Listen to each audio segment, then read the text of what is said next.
اعوذ باللہ من الشیطان الرجیم بسم اللہ الرحمن الرحیم الحمدللہ رب العالمین الصلاۃ والسلام علی محمد وعلی آلہ وسلم۔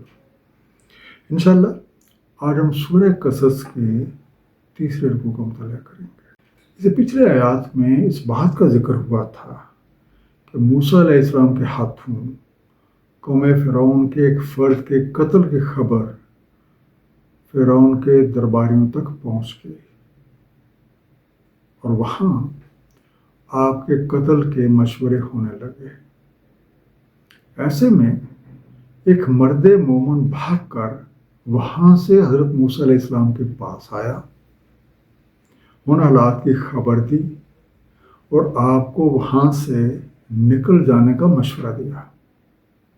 یہ سنتے ہی موسیٰ علیہ السلام اللہ کے بھروسے پر وہاں سے چل نکلے۔ آئیے مطالعہ قرآن کا آغاز اس دعا کے ساتھ کرتے ہیں کہ اللہ تعالی ہم سب کو نبی پاک صلی اللہ علیہ وآلہ وسلم کے طفیل قرآن کریم کا صحیح مفہوم عطا فرمائے۔ سورہ قصص رکوع نمبر 3۔ بسم اللہ الرحمن الرحیم۔ وَلَمَّا تَوَجَّهَ تِلْقَاءَ مَدْیَنَ، جب توجہ کی مدین کی طرف، قَالَ عَسَىٰ رَبِّ أَن يَهْدِيَنِ سَوَاءَ السَّبِیلِ، کہا میرا رب ہدایت فرمائے گا مجھے سیدھی راہ کی۔ توجہ واو جیم ہا سے بننا، متوجہ ہوئے، اپنا رخ کر لیا، سیٹ ڈائریکشن۔ جب ہم پوری توجہ کے ساتھ کسی چیز پہ فوکس کرتے ہیں تو اس چیز کی پرتیں کھلنے لگ جاتی ہیں اور ذہن میں اس کی تفصیلات واضح ہونا شروع ہو جاتے ہیں۔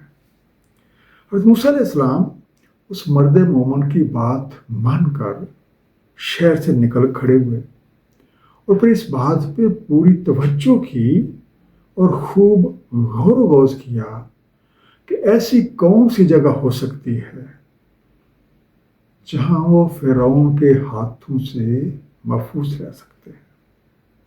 ان کے ذہن پہ مدین کا خیال آیا تو پھر اسی کی راہ پہ ہو لیے اور اس امید کا اظہار کیا کہ رب کریم ان کی صحیح رہنمائی فرمائیں گے۔ وَلَمَّا وَرَدَ مَاءَ مَدْیَنَ وَجَدَ عَلَیْهِ أُمَّةً مِّنَ النَّاسِ یَسْقُونَ، اور جب وارد ہوئے مدین کے پانی پر، پایا وہاں پر لوگوں کا ہجوم پانی پلاتے ہوئے۔ وَوَجَدَ مِن دُونِهِمْ امْرَأَتَيْنِ تَذُودَانِ، اور پایا ان کے علاوہ دو خواتین کو روک کے کھڑی۔ قَالَ مَا خَطْبُكُمَا، کہا تمہارا کیا ماجرا ہے؟ قَالَتَا لَا نَسْقِي حَتَّىٰ يُصْدِرَ الرِّعَاءُ، بولیں ہم نہیں پلاتی حتیٰ کہ واپس نکال لے جائیں چرواہے۔ وَأَبُونَا شَیْخٌ کبیر، اور ہمارے والد بہت بڑے شیخ ہیں۔ انڈرلائن لفظ ہے تذودان، زال واو دال سے بنا، پیچھے ہٹے ہوئے، کیپنگ بیک۔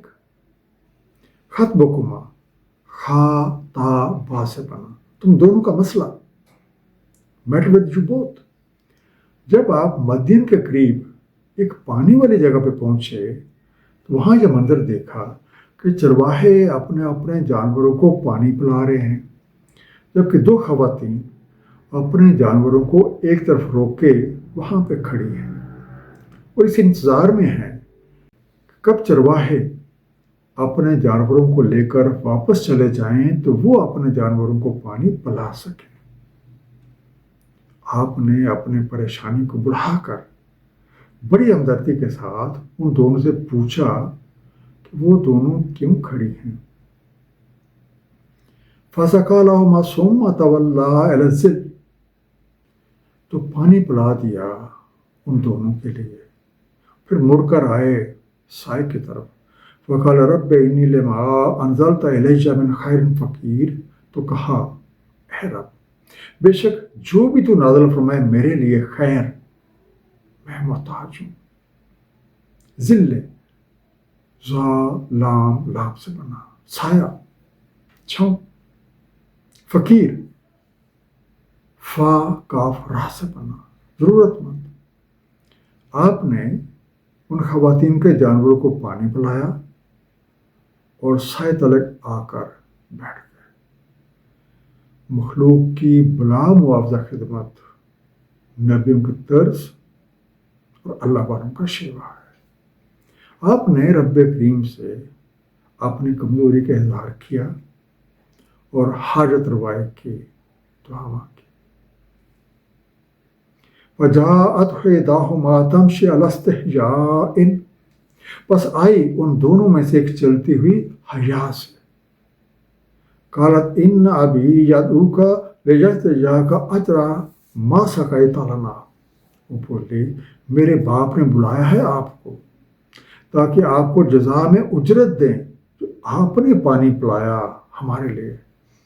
فلما جاءہ وقص علیہ القصص، جب آئے اس کے پاس اور کہہ سنایا اس کو قصہ، قال لا تخف نجوت من القوم الظالمین، کہا نہ خوف کھاؤ، تم نے نجات پائی ظالموں کی قوم سے. استحیاء ہا یا سے بنا، حیاداری سے، شرمیلے پن سے. اس آیت مبارکہ میں عورت کے سب سے اچھے زیور حیا کی نشاندہی کی گئی ہے. اور فاطمہ زہرا سلام اللہ علیہ سے منسوب مدینہ کی عورتوں کی ایک حقائق بیان کی جاتی ہے. ایک دفعہ چند خواتین نے آپ سے پوچھا کہ عورت کا سب سے بہترین زیور کون سا ہے؟ ہاتھوں میں پہنے جانے والا، کانوں میں پہنے جانے والا، ناک میں پہنے جانے والا، یا گلے میں پہنے جانے والا، وغیرہ وغیرہ. آپ سلام اللہ علیہ نے فرمایا عورت کا سب سے بہترین زیور حیا ہے.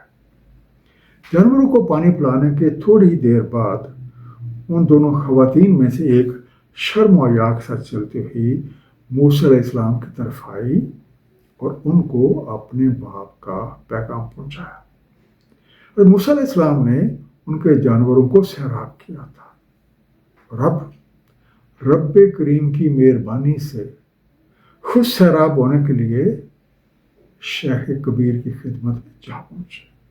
ان کے پوچھے جانے پر اپنا ماجرا بیان کیا تو انہوں نے تسلی دی اور ظالموں سے نجات کی خوشخبری دی. قالت ایداہما یا ابا تستاجرہ، بولی ان دونوں میں سے ایک، اے ابا جان ان کو اجرت پر رکھ لیں. ان خیر من استاجرت القوی الامین، بے شک بہتر جسے آپ اجرت پر رکھیں وہ ہے جو قوی ہو، امانت دار. اس آیت مبارکہ میں کسی کو ملازمت دینے کے لیے مطلوبہ خصوصیات کا ذکر ہے. سب سے پہلے اس شخص میں مطلوبہ کام کرنے کی قوت اور صلاحیت ہونی چاہیے. نمبر 2، امانت دار ہو. اسی حوالے سے حضرت یوسف علیہ السلام کا واقعہ بھی ذہن میں آتا ہے کہ جب آپ نے عزیز مصر سے کہا تھا کہ وہ آپ کو وزیر خزانہ مقرر کر دے کیونکہ آپ حفاظت کرنا بھی جانتے ہیں اور معاملات کا علم بھی رکھتے ہیں. اس بات کا ذکر سورہ یوسف آیت نمبر 54 اور 55 میں ہے. اور بادشاہ نے کہا انہیں لے آؤ میرے پاس تاکہ میں انہیں مخصوص کر لوں اپنے لیے. تو جب آپ سے کلام کیا بولا بے شک آج سے آپ ہمارے ہاں بڑے مرتبے والے امانت دار ہیں. یوسف علیہ السلام نے فرمایا مامور کر دیں مجھے زمین کے خزانوں پر، بے شک میں خوب حفاظت کرنے والا علم والا ہوں. قال انی اريد ان انکحک احدی ابنتی ہاتین، کہا میرا ارادہ ہے کہ نکاح کر دوں آپ سے اپنی ایک بیٹی کا ان دونوں میں سے. الا ان تاجرانی ثمانی حجج، اس بات پہ کہ آپ اجرت کریں میری 8 سال. فَإِنْ أَتْمَمْتَ عَشْرًا فَمِنْ عِنْدِكَ، اور اگر آپ پورے کریں 10 تو یہ آپ کی طرف سے ہے. وَمَا أُرِيدُ أَنْ أَشُقَّ عَلَيْكَ، اور نہیں میرا ارادہ کہ مشقت میں ڈالوں آپ کو. سَتَجِدُونِی إِنْ شَاءَ اللَّهُ مِنَ الصَّالِحِینَ، آپ مجھے پائیں گے انشاءاللہ صالحین میں سے. انڈر لائن ہو جائے اشکا، شین کاف کاف، زیادہ شاک دشوار. ستاجدونی، واو جیم دال سے پڑھنا، آپ مجھے پائیں گے. بات چیت کے بعد حضرت موسیٰ علیہ السلام نے اس شرط پر ملازمت اختیار کر لی کہ وہ 8 سے 10 سال تک خدمت کریں گے، جس کے بعد وہ بزرگ ان کے ساتھ اپنی ایک بیٹی کا نکاح کر دیں گے. قال ذالک بینی و بینک، فرمایا یہ میرے اور آپ کے مابین ہے. اجمع الاجلین قضیت فلا عدوان علیہ، تو جو طے مدتوں میں سے میں پوری کر دوں سو نہ ہو کوئی زیادتی مجھ پر. واللہ علی ما نقول وکیل، اور اللہ تعالیٰ ہمارے قول پر وکیل ہے. انڈر لائن لفظ ہے اجلا، الف جیم لام سے بنا، طے شدہ یا مخصوص کردہ مدت. اس آیت سے ہمیں یہ وقوف بھی حاصل ہوتا ہے کہ اللہ تعالیٰ کے پسندیدہ بندے ہر چیز کو کیئر آف اللہ دیکھتے ہیں اور کیئر آف اللہ کرتے ہیں. جس طرح ان دونوں صاحبان نے اپنے معاملات کو اللہ تعالیٰ کے حوالے کر دیا. رکوع نمبر 3 کا خلاصہ، ہدایت کے لیے صرف اللہ تعالیٰ کی طرف متوجہ ہونا، اپنے آرام یا پریشانی کو نظر انداز کر کے مخلوق خدا کی بے لوث خدمت کرنا، اللہ تعالیٰ پر توکل اور اپنے معاملات کیئر آف اللہ کرنا پیغمبروں کا شیوا اور ہمارے لیے زندگی کے رہنما اصول ہیں. اللہ تعالیٰ ہم سب کو قرآن کریم کو صحیح طور پہ سمجھنے، اس پہ نبی پاک صلی اللہ علیہ وسلم کی سنت مبارکہ کے مطابق عمل کرنے کی توفیق عنایت فرمائے. صدق اللہ العلی العظیم. صلی اللہ تعالیٰ علی حبیبہ محمد و آلہ وسلم.